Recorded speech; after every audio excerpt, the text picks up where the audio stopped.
Shadow qui obtient de nouveaux pouvoirs, une évolution inédite pour le rival ultime de Sonic. Et si Shadow atteignait un niveau jamais vu dans Sonic 4, on sait déjà que Shadow survivra aux événements de Sonic 3. Mais le plus intriguant, c'est que pas mal de choses nous laissent penser que Shadow va avoir de nouveaux pouvoirs dans un Sonic 4 ou dans un autre film, peut-être à son nom. Une nouvelle transformation, des pouvoirs inédits et un possible affrontement contre un ennemi légendaire. Je suis Ludo du Ludoverse et aujourd'hui on plonge dans l'univers de Sonic 4, Shadow le film et j'en passe pour parler d'un sujet qui affole déjà la communauté, les nouveaux pouvoirs de Shadow. J'espère que vous êtes bien accrochés car on est parti pour l'univers de Sonic 4 et Shadow le hérisson. Let's go! L'un des plus gros twists de Sonic 3 a été de faire croire à la disparition de Shadow. Mais la scène post-crédit a mis fin au suspense. Enfin, l'une des scènes vu qu'il y en avait deux, on ne l'oublie pas. On y voit Shadow sans vraiment voir son corps, on voit ses pieds, ses jambes et ses fameux limiter rings ou ses bracelets de limitation si ma traduction n'est pas mauvaise. Et ce petit Shadow avance vers ses bracelets pour les récupérer, bracelets qui d'ailleurs ont pour fonction donc de réguler son immense puissance. Cela signifie donc une chose, il est toujours en vie malgré les actions terribles qui se sont passées à la fin de Sonic 3 où on avait l'impression qu'il avait donné sa vie pour justement sauver la planète Terre en mode super Shadow, et finalement il est toujours en jeu et prêt à revenir. Mais où va-t-on retrouver Shadow en premier? Parce que là on est face à un Sonic Cinematic Universe qui est en train de se développer, donc on pourrait le retrouver dans un Sonic 4 aux côtés de Sonic, Knuckles et Tails, dans un spin-off qui est entièrement dédié à Shadow porté par le charismatique encore une fois Keanu Reeves qui prête sa voix à Shadow le hérisson, ou encore dans une saison 2 possible de Knuckles où il serait en mode crossover qui pourrait explorer plus en profondeur l'univers des Émeraudes du Chaos ainsi que le Chaos Control de notre bon petit Shadow. Mais on ne l'oublie pas parce que tout indique que Sonic 4 sera le prochain grand film du Hérisson Bleu, mais avec l'arrivée confirmée de Metal Sonic et Amy Rose, il y a un risque, si on peut dire, que Shadow ait, s'il est dans le film, un rôle secondaire. Et franchement, vu l'ampleur du personnage, l'impact qu'il a eu dans Sonic 3 et l'engouement qu'il suscite, il mérite, je le sais, vous le savez, on le sait tous, son propre projet et plus précisément son propre film. Et d'ailleurs dites-moi camarades si vous préférez le voir en solo ou encore une fois aux côtés de l'équipe Sonic. Voilà, dites-le moi parce que ça m'intéresse quand même dans les commentaires, je vous lis évidemment. Et c'est aussi assez intéressant de se demander qui pourrait débloquer ses pouvoirs ou comment il pourrait débloquer ses pouvoirs. Parce que, en effet, dans ces différents projets, Shadow pourrait atteindre un niveau de puissance encore jamais vu et on pourrait assister au retour d'un personnage favori des fans de Shadow que je vous présente dans quelques instants. Parce qu'il est bon quand même de revenir sur les différences qu'il y avait entre Sonic 3 et les jeux dans lesquels apparaît Shadow, étant donné que ça nous laisse des indices concernant la suite des aventures de ce bon hérisson à la peau noire finalement. Et l'un des plus gros changements, c'est que dans les jeux vidéo, de base, il est créé directement par Gérald Robotnik, le grand-père de notre petit Ivo Robotnik qu'on a vu évidemment dans Sonic 3, et il le crée en collaboration avec un personnage qui s'appelle Black Doom. Alors que le film a simplifié son histoire, mais ça ne veut pas dire que Black Doom ne va pas apparaître. Parce qu'on le rappelle, dans Sonic 3, Shadow il arrive par le biais d'une météorite qui s'écrase sur la planète, si je ne dis pas n'importe quoi.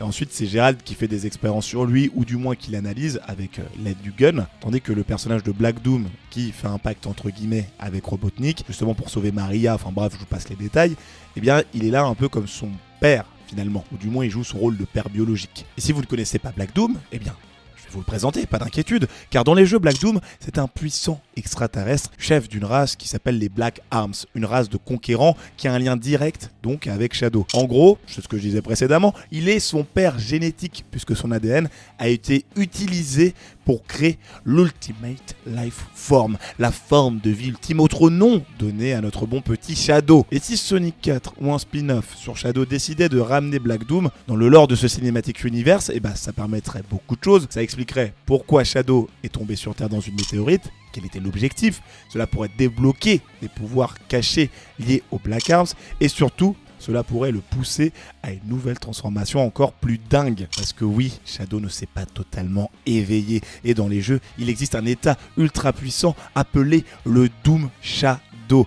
Alors, j'ai pas le jeu avec moi, j'ai oublié d'aller le chercher, mais je vous mets une petite image qui apparaît, parce que mon petit frère, il a geeké ce jeu à fond, et c'est là-dedans où Shadow développe énormément de pouvoirs qu'on n'avait jamais vu. il m'avait montré quelques scènes, j'étais en mode ça peut envoyer du pâté en croûte, du bon petit pâté en croûte, moi je vous le dis.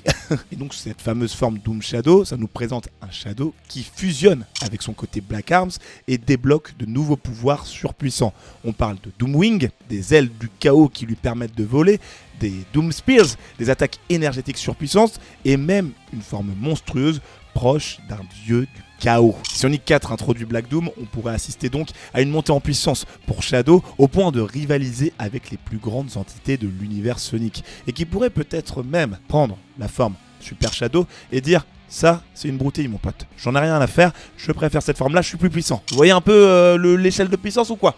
Puis bon, vu que Shadow, c'est quand même un personnage qui change un petit peu de camp au fur et à mesure des projets, on pourrait se dire qu'on pourrait voir un combat titanesque contre peut-être Sonic, peut-être Metal Sonic, ou encore la forme Super Sonic de notre bon petit Sonic évidemment, ce qui permettrait de remettre les choses dans leur contexte et de montrer que la forme Doom Shadow est vraiment surpuissante. En tout cas, une chose est sûre, c'est que Shadow n'a pas encore atteint son plein potentiel et ça promet du très lourd pour la suite. Et d'ailleurs, pour pouvoir ressentir toute la puissance de Shadow lorsqu'il libère ses nouveaux pouvoirs ou même revivre l'intensité de ses combats, il vous faut, je pense, une bande-son épique pendant votre séance de sport ou pendant que vous êtes en train d'affronter les criminels. Et c'est là qu'Epidemic Sound entre en jeu. Je me sers d'Epidemic Sound depuis des années. C'est grâce à eux que vous entendez ces petites musiques, les petits effets, genre les switch, les swoosh, les slash-hachi, les slash-hacha. Vous voyez un petit peu, c'est grâce à eux. Ils ont une bibliothèque de musique immense, des effets sonores de fou, et ça permet de mettre en place une véritable tension quand je vous parle de certaines choses. Et encore, moi je m'en sers qu'à la surface. Imaginez, lorsque vous voyez des réalisateurs de films ou quoi, s'ils se servent de ça, ils peuvent faire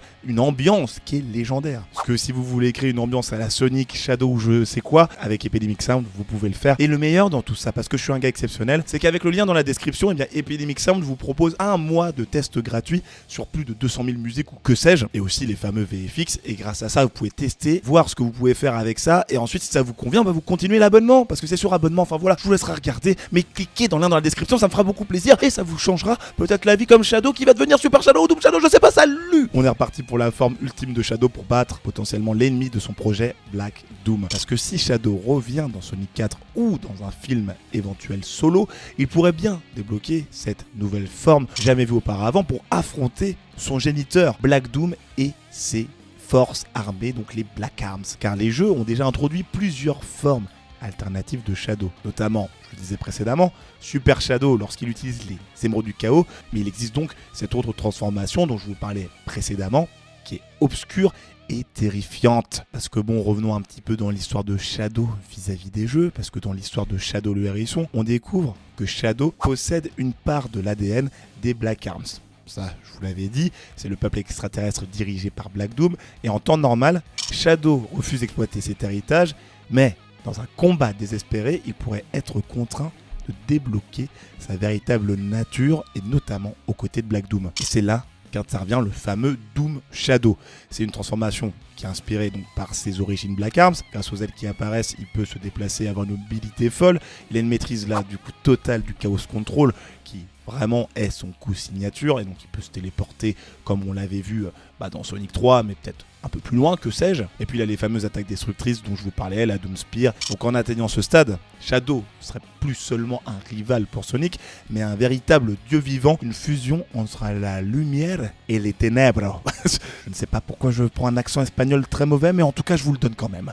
Mais tout ça, ça viendra à quel prix? Parce que bon, qui dit transformation dit forcément contre-coup à un moment. Car en exploitant ce pouvoir, Black Doom, qui serait là, pourrait tenter de prendre le contrôle de l'esprit de son fils biologique, le poussant à devenir une menace encore plus grande que Metal Sonic lui-même qui va apparaître dans Sonic 4, et ça c'est sûr. Mais alors, Shadow pourra-t-il maîtriser ce nouveau pouvoir ou sombrera-t-il dans les ténèbres les plus sombres? En tout cas, je pense que cette nouvelle forme de Shadow pourrait devenir la clé pour vaincre Black Doom une fois pour toutes. Et une chose est sûre, avec un affrontement d'une telle intensité, la suite des aventures de Shadow pourrait devenir titanesque, et même pour les aventures de Sonic qui pourraient avoir des crossovers ou même ramener d'autres personnages, d'autres franchises comme Mario, ou encore des personnages jamais vus comme Silver ou encore Blaze the Cat. Et j'en parle juste ici dans les vidéos qui sont juste là, donc n'hésite pas à cliquer. C'était Ludo du Ludoverse. N'oublie pas Epidemic Sound dans la description pour profiter d'un mois gratuit. Tu cliques, je te dis à la prochaine, abonne-toi, salut!